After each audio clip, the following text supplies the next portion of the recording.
Hi, I'm Steve the bartender, and today I'm showing you how to make a classic martini using Juniper 3 ways. Settlers distilled the Juniper 3 ways with 3 different methods, pot distilled, column distilled, and vapor distilled. So it's very Juniper forward, it's rich, it's very oily, and very aromatic. It's backed up with other botanicals and a lot of citrus in there, and it makes for a very strong and very delicious martini. So a classic martini calls for 75 ml, so 2.5 ounces of Juniper 3 ways gin, and 15 ml of dry vermouth. So today I'm using Dolan.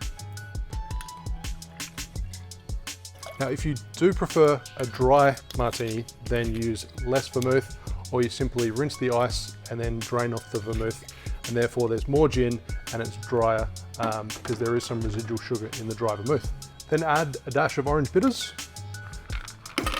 Add a big scoop of ice into your mixing glass and then stir for 30-40 seconds.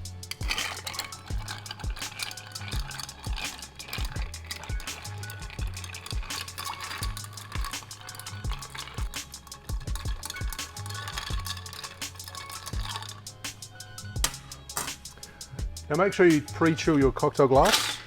I'm using a Nick and Nora. You can use a martini glass or a coupe. As you can see, the drink is a little bit loose, which simply means it's cloudy, purely because there's a lot of oil and a lot of botanicals, a lot of juniper flavor in that martini. So you can add 3 olives into your glass and they have a classic martini. Cheers.